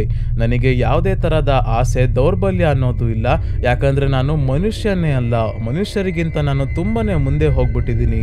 ಸಾವಿರಾರು ವರ್ಷಗಳಲ್ಲಿ ಒಂದು ಬಾರಿ ಮಾತ್ರ ಈ ತರ ರಾತ್ರಿ ಬರೋದು. ಇವತ್ತು ನಾನು ಮಾಡ್ಬೇಕಾಗಿರೋ ಕೆಲಸ ಸಂಪೂರ್ಣವಾದ್ರೆ ನಾನೇ ದೇವರಾಗ್ತೀನಿ, ನಾನೇ ಸೃಷ್ಟಿಕರ್ತ ಆಗ್ತೀನಿ, ಅತ್ಯಂತ ಶಕ್ತಿಶಾಲಿ ಆಗ್ತೀನಿ ಅಂತೆಲ್ಲ ಸಂಸ್ಕೃತದಲ್ಲಿ ಹೇಳಿ ಮನೆ ಒಳಗೆ ವಾಪಸ್ ಬರ್ತಾನೆ. ಮತ್ತೆ ಜಾನ್ವಿಗೆ ಒಂದೊಂದಾಗೆ ಟಾರ್ಚರ್ ಕೊಡೋಕೆ ಶುರು ಮಾಡ್ತಾನೆ. ಮೊದಲು ಒಂದೇ ಸಮ ತನ್ನ ಕೆನ್ನೆಗೆ ಹೊಡ್ಕೊಳ್ಳೋಕೆ ಹೇಳ್ತಾನೆ. ಬಾಯಿಂದ ರಕ್ತ ಬರೋವರೆಗೂ ತನ್ನ ಕೆನ್ನೆಗೆ ಹೊಡ್ಕೊಂತಿದ್ದಾಳೆ ಜಾನ್ವಿ. ನಂತರ ಬ್ಲೂಟೂತ್ ಸ್ಪೀಕರ್ಗೆ ಇವನ ಫೋನ್ ಕನೆಕ್ಟ್ ಮಾಡಿ ಸಾಂಗ್ ಪ್ಲೇ ಮಾಡಿ ಇವಳಿಗೆ ಡ್ಯಾನ್ಸ್ ಮಾಡೋಕೆ ಹೇಳ್ತಾನೆ. ತನ್ನ ಮಗಳಿಗೆ ಟಾರ್ಚರ್ ಕೊಡೋದು ನೋಡೋಕಾಗ್ದೆ, ಏನು ಮಾಡೋಕ್ಕೂ ಆಗದೆ ಕಬೀರ್ ತನ್ನ ಮಗನ ಹತ್ರ ಹೋದ್ರೆ ಜ್ಯೋತಿ ತನ್ನ ಮಗಳ ಹತ್ರನೇ ಕೂತಿದ್ದಾಳೆ. ಒಂದೇ ಸಮ ಕಂಟಿನ್ಯೂಸ್ ಆಗಿ 1 ಗಂಟೆಯಿಂದ ಜಾನ್ವಿ ಡ್ಯಾನ್ಸ್ ಮಾಡ್ತಾನೆ ಇದ್ದಾಳೆ. ಅದಕ್ಕೆ ಬಟ್ಟೆ ಎಲ್ಲ ಬೆವರಿಂದ ಒದ್ದೆ ಆಗೋಗಿದೆ, ಫುಲ್ ಸುಸ್ತಾಗಿದ್ದಾಳೆ ಕೂಡ. ಜ್ಯೋತಿ ಮಗಳಿಗೆ ನೀರ್ ತಂದ್ಕೊಟ್ರೆ ನೀರ್ ಚೆಲ್ಲು ಕುಡಿಯಬೇಡ ಅಂತ ವನರಾಜ್ ಹೇಳ್ತಾನೆ. ಇವನ್ ಹೇಳ್ದಂಗೆ ಮಾಡ್ತಿದ್ದಾಳೆ ಜಾನ್ವಿ. ಕೊನೆಗೂ ಬ್ಲೂಟೂತ್ ಸ್ಪೀಕರ್ ನ ಚಾರ್ಜ್ ಹೋಗಿ ಮ್ಯೂಸಿಕ್ ನಿಂತೋಗುತ್ತೆ, ಡ್ಯಾನ್ಸ್ ಕೂಡ ನಿಲ್ಲಿಸ್ತಾನೆ. ಈಗ್ಲಾದ್ರೂ ನಿಮ್ ಮಗಳನ್ನ ನನ್ನ ಜೊತೆ ಕಳ್ಸೋಕೆ ಒಪ್ಕೊಂತೀರಾ ಅಂತ ವನರಾಜ್ ಕೇಳಿದ್ರೆ ಈಗ್ಲೂ ಜ್ಯೋತಿ ಇದಕ್ಕೆ ಒಪ್ತಿಲ್ಲ. ಅದಕ್ಕೆ ನೀವು ನಿಮ್ ಮಗನ ಹತ್ರ ಹೋಗಿ ಇವಳ ಜೊತೆ ಇರಬೇಡಿ ಅಂತ ಹೇಳ್ತಾನೆ. ಆದ್ರೆ ಜ್ಯೋತಿ ಕೇಳಲ್ಲ. ಆಯ್ತು, ಹಾಗಿದ್ರೆ ಜಾನ್ವಿ ಹೋಗು, ಚಾಕು ತಗೊಂಡ್ ಬಂದ್ ಇವರ ಕುತ್ತಿಗೆ ಕುಯ್ಯಿ ಅಂತ ವನರಾಜ್ ಅಂದಾಗ ಜ್ಯೋತಿ ಇಲ್ಲಿಂದ ಹೊಡ್ತಾಳೆ. ಸೊ ವನರಾಜ್ ಈಗ ಜಾನ್ವಿಗೆ, ನನ್ನ ಹತ್ರ ಯಾರಾದ್ರೂ ಬಂದ್ರೆ ಅವ್ರಿಗೆ ಚಾಕು ಹಾಕು ಅಂತ ಹೇಳಿ ಸ್ವಲ್ಪ ಹೊತ್ತು ಮಲಗ್ತಾನೆ. ಈಗ ತನ್ನ ಮಗಳ ಹತ್ರ ಕಬೀರ್ ಬರ್ಬೇಕಾದ್ರೆ ಇವಳು ಇವನ್ಗೆ ಕೆಳಗೆ ಇಳಿಯೋಕೆ ಬಿಡ್ತಿಲ್ಲ, ಜೊತೆಗೆ ನಿಂತಿದ್ದ ಜಾಗದಲ್ಲೇ ಸೂಸು ಮಾಡ್ಕೊಂತಾಳೆ. ಯಾಕಂದ್ರೆ ಇವಳನ್ನ ವಾಶ್ರೂಮ್ಗೆ ಹೋಗೋಕ್ಕೂ ವನರಾಜ್ ಬಿಟ್ಟಿಲ್ಲ. ಇವನನ್ನ ಗಾರ್ಡ್ ಮಾಡೋಕೆ ಇವಳು ಬಾತ್ರೂಮ್ಗೂ ಹೋಗಿಲ್ವಲ್ಲ ಅಂತ ಇವಳ ಕಷ್ಟ ನೋಡಿ ಕಣ್ಣೀರಾಗ್ತಾ ಕಬೀರ್ ವಾಪಸ್ ಬಂದು ಈ ವಿಷಯ ಜ್ಯೋತಿಗೆ ಹೇಳ್ತಾನೆ. ಜ್ಯೋತಿ ಜಾನ್ವಿ ಹತ್ರ ಬಂದು ಇವಳನ್ನ ವಾಶ್ರೂಮ್ಗೆ ಕರ್ಕೊಂಡು ಹೋಗಿ ಬೇರೆ ಬಟ್ಟೆ ಹಾಕಿಸ್ಕೊಂಡ್ ಬರ್ತೀನಿ ಅಂತ ಕೇಳಿದ್ರೆ ಇಲ್ಲ ಆಗಲ್ಲ, ಏನ್ ಮಾಡಿಸ್ತಿರೋ ಇಲ್ಲೇ ಚೇಂಜ್ ಮಾಡಿಸ್ರಿ ಅಂತ ಹೇಳ್ತಾನೆ ವನರಾಜ್. ಜ್ಯೋತಿ ಇದಕ್ಕೆ ಒಪ್ಪಲ್ಲ, ಪದೇ ಪದೇ ಅವಳನ್ನ ಕರ್ಕೊಂಡು ಹೋಗ್ತೀನಿ ಅಂತ ಹೇಳ್ತಿದ್ದಾಳೆ. ಅದಕ್ಕೆ ವನರಾಜ್ ಇವಳಿಗೆ ಹೇಳಿ ಪ್ರಯೋಜನ ಇಲ್ಲ ಅಂತ ಜಾನ್ವಿಗೆನೆ ಶಾರ್ಟ್ಸ್ ತೆಗಿಯೋಕೆ ಹೇಳ್ತಾನೆ. ಅವಳು ಈ ರೀತಿ ಮಾಡ್ತಾಳೆ ಕೂಡ. ಅದಕ್ಕೆ ತಕ್ಷಣ ಜ್ಯೋತಿ ಮೇಲ್ ಹೋಗಿ ಬೇರೆ ಪ್ಯಾಂಟ್ ತಗೊಂಡ್ ಬಂದು ಇವಳಿಗೆ ಹಾಕಬೇಕಾದ್ರೆ ಜಾನ್ವಿಗೆ ಸ್ವಲ್ಪ ಪ್ರಜ್ಞೆ ಬರುತ್ತೆ. ಇವಳು ತುಂಬಾನೇ ಅಳ್ತಿರೋದನ್ನ ನೋಡಿ ಜ್ಯೋತಿಗೆ ಕೋಪ ತಡೆಯೋಕ್ಕಾಗಲ್ಲ. ಜಾನ್ವಿ ಕೈಯಲ್ಲಿದ್ದ ಚಾಕು ಕಿತ್ಕೊಂಡ್ ಬಂದು ವನರಾಜ್ ಮೇಲೆ ದಾಳಿ ಮಾಡಿ ಹೇಗ್ ಬೇಕೋ ಹಾಗೆ ಇವನ್ಗೆ ಹೊಡಿತಾ ಇದ್ದಾಳೆ. ಆದ್ರೆ ಚಾಕುವಿಂದ ಚುಚ್ಚೋಕಾಗಲ್ಲ, ಅದನ್ನ ಕೆಳಗೆ ಬಿಡಿಸ್ತಾನೆ ವನರಾಜ್. ಇನ್ನೊಂದ್ ಕಡೆ ಕಬೀರ್ ಏನೋ ಪ್ಲಾನ್ ಮಾಡಿ ಕಿಟಕಿಯಿಂದ ಹೊರಗೆ ಬಂದು ಕೆಳಗೆ ಇಳಿತಾ ಇದ್ದಾನೆ. ಇಲ್ಲಿ ಜ್ಯೋತಿ ವನರಾಜ್ ಜೊತೆ ಹೊಡೆದಾಡ್ತಿರೋದು ನೋಡಿ ಬೇಗ ಇಲ್ಲಿಗೆ ಓಡ್ ಬರ್ತಾನೆ. ಜಾನ್ವಿ ಚಾಕು ಹಿಡ್ಕೊಂಡು ಬಂದು ಇನ್ನೇನ್ ಜ್ಯೋತಿಗೆ ಚುಚ್ಚಬೇಕು ಅಂದಾಗ ಕಬೀರ್ ಇವಳನ್ನ ತಡಿತಾನೆ. ಜಾನ್ವಿ ತನ್ನ ತಂದೆಯ ಕಾಲಿಗೆನೆ ಚಾಕು ಹಾಕ್ತಾಳೆ. ಜ್ಯೋತಿ ಅಂತೂ ವನರಾಜ್ನ ಗ್ಲಾಸ್ ಟೇಬಲ್ ಮೇಲೆ ಬೀಳ್ಸಿ ಗ್ಲಾಸ್ ಪೀಸ್ ನ ಮೇಲೆ ಅವನ ತಲೆಯನ್ನ ಹೊಡಿಸ್ತಾ ಇದ್ದಾಳೆ. ಇದರಿಂದ ವನರಾಜ್ನ ಮುಖಕ್ಕೆಲ್ಲ ಗ್ಲಾಸ್ ಪೀಸ್ ಚುಚ್ಕೊಂಡಿದೆ. ಆದ್ರೆ ಹೇಗೋ ಮಾಡಿ ವನರಾಜ್ ಒಂದು ಮರದ ಪೀಸ್ ತಗೊಂಡು ಜ್ಯೋತಿಯ ತಲೆಗೆ ಹೊಡಿತಾನೆ. ಕಬೀರ್ ಜಾನ್ವಿನ ಕಟ್ಟಾಕಿ ಈಗ ಇವನು ವನರಾಜ್ಗೆ ಹೊಡೆಯೋಕೆ ಶುರು ಮಾಡಿದಾಗ ಜಾನ್ವಿಗೆ ವನರಾಜ್ ಜೋರಾಗಿ ನಗಾಡೋದಕ್ಕೆ ಹೇಳ್ತಾನೆ. ಇವಳು ಕೆಟ್ಟದಾಗಿ ನಗೋಕೆ ಮುಂದಾಗ್ತಿದ್ದಂಗೆ ಇವಳ ನಗು ಕೇಳೋಕಾಗದೆ ಕಬೀರ್ ಕಿವಿ ಮುಚ್ಕೊಂತಾನೆ. ಸೊ ಈಗ ವನರಾಜ್ ಒಂದು ಶಾಕಿಂಗ್ ವಿಷಯ ಹೇಳ್ತಾನೆ. ಏನಂದ್ರೆ ಅಕಸ್ಮಾತ್ ಇವನನ್ನ ಸಾಯಿಸಿದ್ರೆ ಕೊನೆಯದಾಗಿ ಇವನು ಜಾನ್ವಿಗೆ ಏನ್ ಮಾಡೋಕ್ ಹೇಳಿದ್ನೋ ಅದನ್ನೇ ಪದೇ ಪದೇ ಮಾಡಿ ಇವಳು ಸಾವನ್ನಪ್ತಾಳೆ. ಅದಕ್ಕೆ ತನ್ನನ್ನ ಸಾಯಿಸೋ ಹಾಗೂ ಇಲ್ಲ. ವನರಾಜ್ ಜಾನ್ವಿಗೆ ಹೇಳ್ತಾನೆ, ನಿಮ್ಮ ಅಪ್ಪಂಗೆ ಏನ್ ಬೇಕು ಅಂದ್ರೆ ನೀನು ಮೊದ್ಲಿನ ತರ ನಾರ್ಮಲ್ ಆಗ್ಬೇಕು, ನಾನ್ ನಿನ್ನ ಕಂಟ್ರೋಲ್ ಮಾಡೋದು ಬಿಡ್ಬೇಕು. ಅದಕ್ಕೆ ಹಾಗೆ ಆಗ್ಲಿ, ನೀನು ಇವಳನ್ನ ನನ್ನ ಜೊತೆ ಬರೋಕೆ ಬಿಡು, ಅವಾಗ ನಾನು ಇವಳನ್ನ ಮೊದ್ಲು ಹೇಗಿದ್ಲು ಅದೇ ತರ ನೋಡ್ಕೊಂತೀನಿ ಅಂತ ಕಬೀರ್ಗೆ ಹೇಳ್ತಾನೆ. ಇಷ್ಟೆಲ್ಲ ಆದ್ರೂ ಇದಕ್ಕೆ ಒಪ್ತಿಲ್ಲ ಕಬೀರ್. ವನರಾಜ್ ಜಾನ್ವಿ ಕೈಗೆ ಕಟ್ಟಿದ್ದ ಬಟ್ಟೆ ಬಿಚ್ಚಿ ಹೇಳ್ತಾನೆ, ಹೋಗು ನಿನ್ ತಮ್ಮನ್ನ ಸಾಯಿಸು ಅಂತ. ತಕ್ಷಣ ಇವಳು ಚಾಕು ಎತ್ಕೊಂಡು ಧ್ರುವ್ನ ರೂಮ್ಗೆ ಬಂದು ಇನ್ನೇನು ಅವನ್ಗೆ ಚುಚ್ಬೇಕು ಅನ್ನೋಷ್ಟ್ರಲ್ಲಿ ಇವಳನ್ನ ಕಬೀರ್ ಮತ್ತೆ ಜ್ಯೋತಿ ಹಿಡ್ಕೊಂಡು ಬಂದು ಸ್ಟೋರ್ ರೂಮ್ ಅಲ್ಲಿ ಕೂರಿಸ್ತಾರೆ. ಇಲ್ಲಿ ಇದ್ದಕ್ಕಿದ್ದಂಗೆ ಜಾನ್ವಿಗೆ ಪ್ರಜ್ಞೆ ಬಂದು ನನ್ನನ್ನ ಕಾಪಾಡಿ, ಇದೆಲ್ಲ ಏನಾಗ್ತಿದೆ ಅಂತ ಹೇಳ್ತಾ ಹಾಗೆ ಎದ್ದು ಡೋರ್ ಇಂದ ಆಚೆ ಹೋಗಿ ಸ್ಟೋರ್ ರೂಮ್ ನ ಒಳಗೆ ಕಬೀರ್ ಮತ್ತೆ ಜ್ಯೋತಿನ ಕೂಡಾಕ್ತಾಳೆ. ಅಂದ್ರೆ ಇವಳು ಪ್ರಜ್ಞೆ ಬಂದಿರೋರ್ ತರ ನಾಟಕ ಆಡಿದ್ದು. ಮತ್ತೆ ಅವಳು ಚಾಕು ಹಿಡ್ಕೊಂಡು ಮನೆ ಒಳಗೆ ಆಚೆ ಎಲ್ಲ ಧ್ರುವ್ನ ಹುಡುಕ್ತಾ ಇದ್ದಾಳೆ. ಆದ್ರೆ ಅವನು ಟೆರೇಸ್ ಮೇಲೆ ಹೋಗಿ ಬಚ್ಚಿಡ್ಕೊಂಡಿದ್ದಾನೆ. ಅವನು ಕೆಳಗೆ ಬಂದೇ ಇಲ್ಲ ಅಂತ ವನರಾಜ್ ಹೇಳಿದಾಗ ಇವಳು ಸೀದಾ ಟೆರೇಸ್ನ ಡೋರ್ನ ಬಳಿ ಬರ್ತಾಳೆ. ಡೋರ್ ಲಾಕ್ ಆಗಿರೋದ್ರಿಂದ ಸುತ್ತಿಗೆ ತಗೊಂಡು ಡೋರ್ ಹೊಡೆದಾಕಿ ಕೊನೆಗೂ ಧ್ರುವ್ ಹತ್ರ ಬರ್ತಾಳೆ. ಈ ಕಡೆ ಜ್ಯೋತಿ ಮತ್ತೆ ಕಬೀರ್ ಸ್ಟೋರ್ ರೂಮ್ ನ ಡೋರ್ ಅನ್ನ ಜೋರಾಗಿ ಹೊಡೆದು ಲಾಕ್ ಮುರಿದಾಕಿ ಧ್ರುವ್ ಕಿರ್ಚಾಡ್ತಿರೋ ಶಬ್ದ ಕೇಳಿಸ್ಕೊಂಡು ಟೆರೇಸ್ ಮೇಲೆನೆ ಬರ್ತಾರೆ. ಇಲ್ಲಿರೋ ಒಂದು ರೂಮ್ ಮೇಲೆ ಜಾನ್ವಿ ಮತ್ತೆ ಧ್ರುವ್ ಇಬ್ರು ಏಣಿ ಹತ್ಕೊಂಡು ಹೋಗಿದ್ದಾರೆ. ಹಿಂದೆನೆ ಕಬೀರ್ ಕೂಡ ಹೋಗೋಕೆ ನೋಡಿದಾಗ ಇವನ ಕೈಗೆ ಚಾಕು ಹಾಕ್ತಾಳೆ ಜಾನ್ವಿ. ಈಗ ಕಬೀರ್ ಮನೆಯಿಂದ ಕೆಳಗೆ ಇಳಿದು ಬರ್ತಾ ಇದ್ದಾನೆ. ಅವಳು ಧ್ರುವ್ನ ಮೇಲಿಂದ ತಳ್ಳಿದ್ರು ನಾನು ಹಿಡ್ಕೋಬಹುದು ಅಂತ. ಆದ್ರೆ ಅವನು ಬರೋದು ಒಂದ್ 2 ಸೆಕೆಂಡ್ ಲೇಟ್ ಆಗೋಗುತ್ತೆ. ಜಾನ್ವಿ ಧ್ರುವ್ನ ಮೇಲಿಂದ ಕೆಳಗೆ ತಳ್ಳೇ ಬಿಡ್ತಾಳೆ. ಕೆಳಗೆ ಬಿದ್ರು ಕೂಡ ಧ್ರುವ್ ಇನ್ನೂ ಬದುಕಿದ್ದಾನೆ. ಅದಕ್ಕೆ ವನರಾಜ್ ಬಂದು ಇನ್ನೂ ಸಮಯ ಇದೆ, ಇವನನ್ನ ಕಾಪಾಡ್ಕೊಳ್ಳಿ ಎಂದಾಗ ಆಯ್ತು ನನ್ನ ಮಗಳನ್ನ ಕರ್ಕೊಂಡೋಗು ಅಂತ ಹೇಳ್ತಾನೆ ಕಬೀರ್. ಸೊ ಕೊನೆಗೂ ಒಪ್ಪಿಗೆ ಕೊಟ್ರಲ್ಲ ಅಂತ ಖುಷಿಯಾಗಿ ಇವರ ಬಾಯಲ್ಲೇ ನಮ್ಮ ಮಗಳು ಜಾನ್ವಿಯನ್ನ ವನರಾಜ್ ದೇವರಿಗೆ ಅರ್ಪಿಸ್ತೀವಿ ಅಂತ ಹೇಳಿಸಿ ಜಾನ್ವಿಯನ್ನ ಇಲ್ಲಿಂದ ಕಾಡಿನ ಒಳಗೆ ಕರ್ಕೊಂಡು ಹೋಗ್ತಾನೆ ವನರಾಜ್. ತಕ್ಷಣ ಕಬೀರ್ ಧ್ರುವ್ನ ಕಾರಲ್ಲಿ ಕೂರಿಸಿ ಜ್ಯೋತಿಗೆ ಇವನನ್ನ ಹಾಸ್ಪಿಟಲ್ಗೆ ಕರ್ಕೊಂಡು ಹೋಗೋಕೆ ಹೇಳ್ತಾನೆ. ನಂತರ ಇವನೊಬ್ನೇ ಸೈಕಲ್ ತಗೊಂಡು ತನ್ನ ಫಾರ್ಮ್ ಹೌಸ್ ಅಲ್ಲಿ ಕೆಲಸ ಮಾಡ್ತಿದ್ದ ಶ್ಯಾಮ್ ಅನ್ನೋ ವ್ಯಕ್ತಿಯ ಮನೆಗೆ ಬರ್ತಾನೆ. ಶ್ಯಾಮ್ಗೆ ಆಕ್ಸಿಡೆಂಟ್ ಆಗಿತ್ತು ಅಂತ ಕೆಲ್ಸಕ್ಕೆ ಬಂದಿರಲ್ಲ. ಕಬೀರ್ ಯಾಕೆ ಇಲ್ಲಿಗೆ ಬಂದ ಅಂದ್ರೆ ವನರಾಜ್ ನ ಫೋನ್ ನ ಲೈವ್ ಲೊಕೇಶನ್ ನ ಲಿಂಕ್ ಶ್ಯಾಮ್ ನ ಫೋನ್ ಅಲ್ಲಿ ಇದೆ. ಹೇಗ್ ಬಂತು ಅಂದ್ರೆ ಮೊದಲು ಜ್ಯೋತಿ ಮತ್ತೆ ವನರಾಜ್ ಇಬ್ರು ಫೈಟ್ ಮಾಡ್ಬೇಕಾದ್ರೆ ಕಬೀರ್ ಕಿಟಕಿಯಿಂದ ಹೊರಗೆ ಕೆಳಗೆ ಇಳಿದು ಬಂದು ಸೈಲೆಂಟ್ ಆಗಿ ಬ್ಲೂಟೂತ್ ಸ್ಪೀಕರ್ ಹತ್ರ ಇದ್ದ ವನರಾಜ್ ನ ಫೋನ್ ಇಂದ ಇವನ ಲೈವ್ ಲೊಕೇಶನ್ ಆನ್ ಮಾಡಿ ಶ್ಯಾಮ್ಗೆ ಕಳ್ಸಿರ್ತಾನೆ. ಸೊ ವನರಾಜ್ ಈಗ ತನ್ನ ಫೋನ್ ತಗೊಂಡು ಜಾನ್ವಿನ ಕರ್ಕೊಂಡು ತಾನಿರೋ ಜಾಗಕ್ಕೆ ಬರ್ತಾನೆ. ಇದ್ಯಾವುದೋ ಪಾಳ್ ಬಿದ್ದಿರೋ ಜಾಗದಲ್ಲಿ ಇವನು ಮಾಟ ಮಂತ್ರದ ಪ್ರಯೋಗ ಮಾಡೋದು. ಇಲ್ಲಿ ಜಾನ್ವಿ ಒಬ್ಳೆ ಅಲ್ಲ, ವನರಾಜ್ನ ವಶದಲ್ಲಿ ತುಂಬಾನೇ ಜನ ಹುಡುಗಿಯರು ಇದ್ದಾರೆ. ಇವರೆಲ್ಲ ವನರಾಜ್ ಏನ್ ಹೇಳ್ತಾನೋ ಅದನ್ನ ಮಾತ್ರ ಕೇಳೋದು.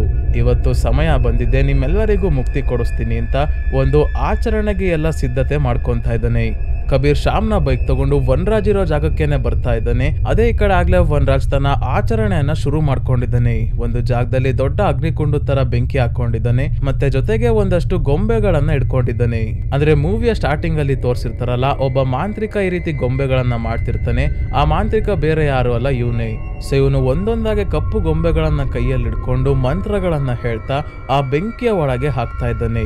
ಇವನು ಒಂದೊಂದಾಗೆ ಈ ಗೊಂಬೆಗಳನ್ನ ಬೆಂಕಿಗೆ ಹಾಕ್ತಿರ್ಬೇಕಾದ್ರೆ ಇಲ್ಲಿರೋ ಹುಡುಗಿಯರೆಲ್ಲ ಕೂಡ ಬೆಂಕಿಯ ಹತ್ರನೇ ಬರ್ತಾ ಇದ್ದಾರೆ. ಅಂದ್ರೆ ಇವನ ಹತ್ರ ಒಂದೇ ಒಂದು ಕೆಂಪು ಗೊಂಬೆ ಇದೆ. ಅದನ್ನ ಹಾಕ್ದಾಗ ಈ ಹುಡುಗಿಯರೆಲ್ಲ ಕೂಡ ಈ ಬೆಂಕಿಯ ಒಳಗೆ ಬೀಳ್ಬೇಕು. ಅಂದ್ರೆ ಇವನು ಈ ಎಲ್ಲಾ ಹೆಣ್ಣು ಮಕ್ಕಳ ಬಲಿ ಕೊಡ್ತಾ ಇದ್ದಾನೆ.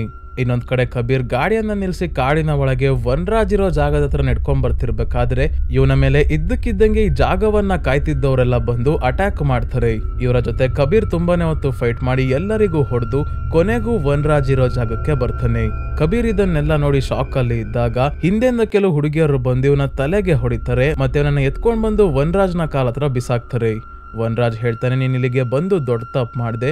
ಇಲ್ಲಿರೋ ಹುಡುಗಿಯರಿಗೆಲ್ಲ ನಾನು ಒಂದು ಇನ್ಸ್ಟ್ರಕ್ಷನ್ಸ್ ಕೊಟ್ಟಿದ್ದೀನಿ. ಏನು ಅಂದ್ರೆ ಯಾರೇ ಬಂದು ನನ್ನನ್ನ ಮುಟ್ಟಿದ್ರು ಎಲ್ಲಾ ಹುಡುಗಿಯರು ಸೇರಿ ಅವನನ್ನ ಸಾಯಿಸ್ತಾರೆ ಅಂತ. ಅಂದ್ರೆ ಕಬೀರ್ ಕೂಡ ಈಗ ವನರಾಜ್ ಮೇಲೆ ದಾಳಿ ಮಾಡೋಕ್ ಹೋದ್ರೆ ಇಲ್ಲಿರೋ ಹುಡುಗಿಯರೆಲ್ಲ ಕಬೀರ್ ಮೇಲೆನೆ ದಾಳಿ ಮಾಡ್ತಾರೆ ಅಂತ. ವನರಾಜ್ ಕಬೀರ್ಗೆ ಹೇಳ್ತಾ ಇದ್ದಾನೆ, ನಾನು ಖಂಡಿತ ಕೆಟ್ಟವನಲ್ಲ, ದೇವರು ಎಲ್ಲ ಸರಿ ಮಾಡಿದ್ದಾನೆ, ಆದ್ರೆ ಒಂದೇ ಒಂದು ತಪ್ಪು ಮಾಡ್ಬಿಟ್ಟಿದ್ದಾನೆ. ಮನುಷ್ಯರು ತಾವೇನ್ ಬೇಕಾದ್ರೂ ಮಾಡ್ಕೊಳ್ಳಿ ಅಂತ ಬಿಟ್ಬಿಟ್ಟಿದ್ದಾನೆ. ಆ ಮಿಸ್ಟೇಕ್ನ ನಾನು ಇವತ್ತು ಸರಿ ಮಾಡ್ತಾ ಇದ್ದೀನಿ. ಈ ಆಚರಣೆಯಲ್ಲಿ ಏನಾಗುತ್ತೆ ಅಂದ್ರೆ, ಈ ಎಲ್ಲಾ ಹುಡುಗಿಯರು ಈ ಅಗ್ನಿಯ ಒಳಗೆ ಬೀಳ್ತಿದ್ದಂಗೆ ನನಗೆ ಒಂದು ಪವರ್ ಸಿಗುತ್ತೆ. ಆ ಪವರ್ ಸಿಕ್ತಾಗ ನಾನು ಯಾರನ್ನಾದ್ರೂ ನನ್ನ ವಶ ಪಡಿಸ್ಕೋಬೇಕು ಅಂದ್ರೆ ತಿನ್ನೋದಕ್ಕೆ ಮಂತ್ರಿಸಿರೋ ಲಾಡು ಅಥವಾ ಬೇರೆ ಏನಾದ್ರೂ ಕೊಟ್ಟು ನಾನು ಅವರನ್ನ ವಶ ಪಡಿಸ್ಕೋಬೇಕಾಗಿಲ್ಲ. ಈ ಆಚರಣೆ ಆದ್ಮೇಲೆ ನಾನು ಯಾರ್ ಬೇಕಾದ್ರೂ ನಾನು ಇಷ್ಟ ಬಂದಾಗ ಕಂಟ್ರೋಲ್ ಮಾಡುವಂತ ಶಕ್ತಿ ನನಗೆ ಸಿಗುತ್ತೆ. ಆಗ ಇಲ್ಲಿರೋ ಹುಡುಗಿಯರ ತರ ಇಡೀ ಜಗತ್ತೇ ನನ್ನ ಕಂಟ್ರೋಲ್ ಅಲ್ಲಿ ಇರುತ್ತೆ ಅಂತ ಹೇಳ್ತಾನೆ. ಸೊ ಈಗ ಇವನು ತನ್ನ ಆಚರಣೆಯನ್ನ ಕಂಟಿನ್ಯೂ ಮಾಡ್ತಾನೆ. ಎಲ್ಲಾ ಕಪ್ಪು ಗೊಂಬೆಗಳನ್ನ ಬೆಂಕಿಗೆ ಹಾಕಿ ಆದ್ಮೇಲೆ ಕೊನೆಗೆ ಕೆಂಪು ಗೊಂಬೆಯನ್ನ ಕೈಗೆ ಎತ್ಕೊಂತಾನೆ. ಇನ್ನೇನಿಲ್ಲಿರೋ ಹುಡುಗಿಯರ ಕತೆ ಮುಗೀತು ಅನ್ನೋ ಅಷ್ಟರಲ್ಲಿ ಕಬೀರ್ ಏನ್ ಮಾಡ್ತಾನೆ ಅಂದ್ರೆ, ಇಲ್ಲೇ ಒಂದು ಶಾರ್ಪ್ ಆಗಿರೋ ಮರದ ಪೀಸ್ ತಗೊಂಡು ಇವನ ಕಾಲ್ಗೆ ಚುಚ್ತಾನೆ. ನೋವಲ್ಲಿ ವನರಾಜ್ ಕೆಳಗೆ ಬಗ್ತಿದ್ದಂಗೆ ಕಬೀರ್ ಚಾಕುವಿನಿಂದ ಇವನ ನಾಲ್ಗೆಯನ್ನ ಎಳ್ಕೊಂಡು ಕಟ್ ಮಾಡ್ಬಿಡ್ತಾನೆ. ಚಾಕು ಎಲ್ಲಿಂದ ಬಂತು ಅಂದ್ರೆ, ಜಾನ್ವಿ ಇವನ ಕೈಗೆ ಚಾಕು ಹಾಕಿದ್ಲಲ್ಲ, ಅದನ್ನ ಇವನು ತೆಕ್ಕೊಂಡೇ ಇರಲ್ಲ, ಕೈಗೆ ಕಚ್ಕೊಂಡೇ ಇದೆ. ವನರಾಜ್ನ ನಾಲಿಗೆ ಕಟ್ಟಾಗ್ತಿದ್ದಂಗೆ ಇವನ್ಗೆ ಯಾವುದೇ ರೀತಿ ಇನ್ಸ್ಟ್ರಕ್ಷನ್ಸ್ ಕೊಡೋಕ್ ಆಗ್ತಿಲ್ಲ. ಹಾಗಾಗಿ ಹುಡುಗಿಯರನ್ನ ಕಂಟ್ರೋಲ್ ಮಾಡೋಕ್ಕೂ ಇವನ್ಗೆ ಆಗ್ತಿಲ್ಲ. ಆದ್ರೆ ವನರಾಜ್ ಮೊದ್ಲೇ ಹೇಳ್ದಂಗೆ ಅವನು ಹುಡುಗಿಯರಿಗೆಲ್ಲ ಇನ್ಸ್ಟ್ರಕ್ಷನ್ಸ್ ಕೊಟ್ಬಿಟ್ಟಿದ್ದಾನೆ, ತನ್ನ ಮೇಲೆ ಅಟ್ಯಾಕ್ ಮಾಡಕ್ ಬಂದವ್ರಿಗೆ ನೀವು ಅವನ ಮೇಲೆ ಅಟ್ಯಾಕ್ ಮಾಡಿ ಅಂತ. ಅದಕ್ಕೆ ಅವರೆಲ್ಲ ಬಂದು ಈಗ ಕಬೀರ್ ಮೇಲೆ ದಾಳಿ ಮಾಡ್ತಾರೆ. ಆದ್ರೆ ಕಬೀರ್ ಏನ್ ಮಾಡ್ತಾನೆ ಅಂದ್ರೆ, ವನರಾಜ್ನ ವಾಯ್ಸ್ ರೆಕಾರ್ಡ್ ಮಾಡ್ಕೊಂಡಿರೋ ಒಂದು ಆಡಿಯೋ ಅನ್ನ ಪ್ಲೇ ಮಾಡ್ತಾನೆ. ಇದ್ಯಾವ ಆಡಿಯೋ ಏನ್ ಕತೆ ಅಂದ್ರೆ ಸ್ನೇಹಿತರೆ, ವನರಾಜ್ ಮನೆಯಲ್ಲಿ ಇದ್ದಂತ ಸಂದರ್ಭದಲ್ಲಿ ಜ್ಯೋತಿ ಇವನ ಮೇಲೆ ಅಟ್ಯಾಕ್ ಮಾಡಿರ್ತಾಳಲ್ಲ, ಆಗ ಇವನು ಇವನ ಫೋನಲ್ಲಿ ಲೈವ್ ಲೊಕೇಶನ್ ಒಂದನ್ನ ಮಾತ್ರ ಆನ್ ಮಾಡಿರಲ್ಲ. ಆಡಿಯೋ ರೆಕಾರ್ಡಿಂಗ್ ಡಿವೈಸ್ ನ ತನ್ನ ಜೇಬಲ್ಲಿ ಇಟ್ಕೊಂಡಿರ್ತಾನೆ.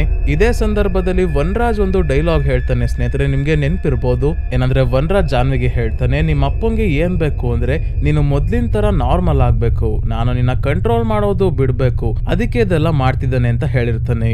ಈ ವಾಯ್ಸ್ ನ ಕಬೀರ್ ರೆಕಾರ್ಡರ್ ಅಲ್ಲಿ ರೆಕಾರ್ಡ್ ಮಾಡ್ಕೊಂಡಿರ್ತಾನೆ. ನಂತರ ಕಂಪ್ಯೂಟರ್ ಅಲ್ಲಿ ಇದನ್ನ ಎಡಿಟ್ ಮಾಡ್ತಾನೆ. ಯಾವ ರೀತಿ ಅಂದ್ರೆ, ನೀನು ಮೊದ್ಲಿನ ತರ ನಾರ್ಮಲ್ ಆಗ್ಬೇಕು, ನಾನು ನಿನ್ನ ಕಂಟ್ರೋಲ್ ಮಾಡೋದು ಬಿಡ್ಬೇಕು, ಇಷ್ಟು ಮಾತ್ರ ಕೇಳಿಸೋ ಹಾಗೆ ಎಡಿಟ್ ಮಾಡ್ಕೊಂಡು ತಗೊಂಡ್ ಬಂದು ಇಲ್ಲಿ ಪ್ಲೇ ಮಾಡಿದ್ದಾನೆ. ವನರಾಜ್ ನ ವಾಯ್ಸ್ ಕೇಳಿ ಎಲ್ಲಾ ಹುಡುಗಿಯರು ಸುಮ್ನೆ ನಿಂತ್ಕೊಂತಾರೆ. ನಂತರ ಈ ಆಡಿಯೋ ಅಲ್ಲಿ ನೀವು ನಾರ್ಮಲ್ ಆಗ್ಬೇಕು ಅಂತ ವನರಾಜ್ ಹೇಳ್ತಿರೋದ್ರಿಂದ ಇವರೆಲ್ಲರೂ ನಾರ್ಮಲ್ ಆಗ್ತಾರೆ. ಅಂದ್ರೆ ವನರಾಜ್ ನ ವಶದಿಂದ ಹೊರಗೆ ಬಂದಿದ್ದಾರೆ. ಕಬೀರ್ಗೆ ತನ್ನ ಮಗಳು ವಾಪಸ್ ಸಿಕ್ಕಿದ್ರಿಂದ ತುಂಬಾನೇ ಖುಷಿ ಆಗಿದ್ದಾನೆ. ನಂತರ ಎಲ್ಲರೂ ಹಾಸ್ಪಿಟಲ್ಗೆ ಬರ್ತಾರೆ.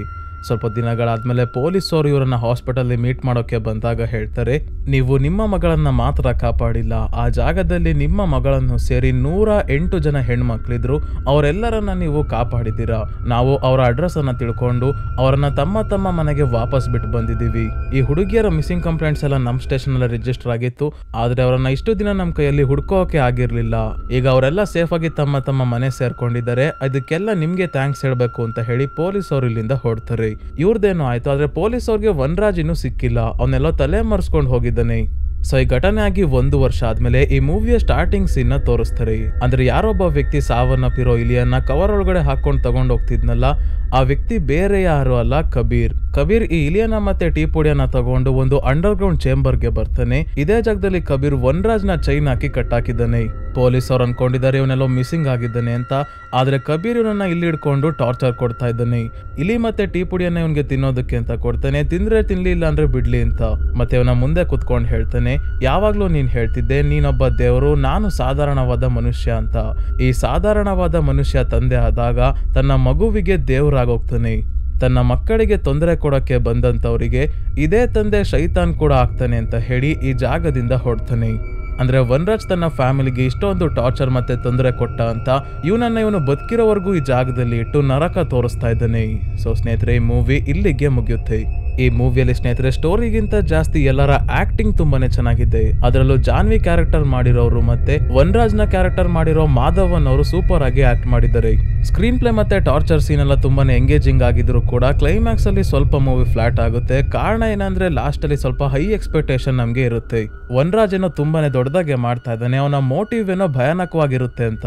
ಆದ್ರೆ ಲಾಸ್ಟ್ ಅಲ್ಲಿ ಎಲ್ಲರನ್ನ ಕಂಟ್ರೋಲ್ ಮಾಡೋದಕ್ಕೋಸ್ಕರ ಇದನ್ನ ಮಾಡ್ತಿದೀನಿ ಎಂದಿದ್ದು ಸ್ವಲ್ಪ ನಮ್ಗೆ ಇಡ್ಸಲ್ಲ.